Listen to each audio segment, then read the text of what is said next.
तो ये केड़ी रस्म थी से जे निभाने लाई रही थी। अगर तुसो भी पता और तुसा का भी ये रस्म हुई तो मुझे जरूर कमेंट बॉक्स में दस्या। ता कल का आसरे से जे ब्लॉग एंड हुआ था से जो गिरे रस्म गए था हुआ तावा चला भी स्टार्ट करिए। ते तो राम राम जी, स्वागत है तुसर मेरे प्यारे छोटे जे मिनी ब्लॉगा विच। होर मेरे ब्लॉगा की शुरुआत इस टाइम शायद 10:30 या 11:15 होए करा थे। इतने आसे खड़ी रही थी सब लाड़े जो भिक्षा देने रे कट्ठे पतिदेव जी आसे भी।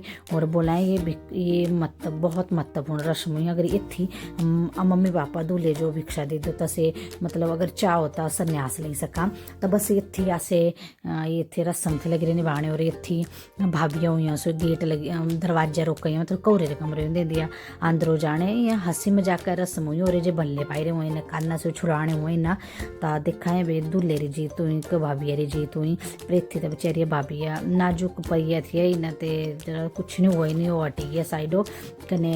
इतनी दूल्हा जी पूजी गए थे अंदर। तो इतनी बहुत थोड़ा जहा हंसी मजाक करते बाद तब टाइम भी हो करा था क्योंकि दिना दे लगन थे और बरात थोड़ा जल्दी जाने थी। तो इतनी लाड़े साहब ने खुली गई थी धोती कने। बाकी थोड़ी देर फोटो शूट वगैरह हुआ इतनी। और ये फोटो शूट करने के बाद भी आई जाओ अपनी अगले रस्म पर चल गए थे। तेल तूल पानी रस्म स्टार्ट हुई बाहर हो गई आऊँ तो थी सारे से गाँव वाले थे अरे सो लगे रहे थे नाच गड़िदा कर दिया। इन्हें भी लगे रहे थे मजे करने साउगी मेरे भी मजे ही थे लगे रहे। पर जो मिस्सा जरूर कर रहे थे क्योंकि माँ भी नाचना गाना था कने। इतने लाड़ा साहब लगे गए थे नहाते मेरी आरती लगी रहा था तो था बस। तो इतने नहाने नूने के बाद ना बेकाम था बिरंडिया वरने रा। बिरंडिया मतलब मुझे भी नहीं पता पर पंडित जी बोलो भी बिरंडिया मतलब वहाँ बीर और बेणेरा मेल तिते वाला भिरंडी है भी मुझे आइडिया था। आज मुझे पता चले थी कपड़े रा लेन देन हुआ बस से लेन देन करने के बाद ये सबसे मेन जो काम था से था सेराबंदी। क्योंकि सेराबंदी आते बाद ही फेरी बरात तरह प्रस्थान हुआ। तो इतनी वारंडा उरंडा था लगे रहे भाई और थोड़े लंबे था तीनों झुकना पाया वारंडे ने कट्ठे।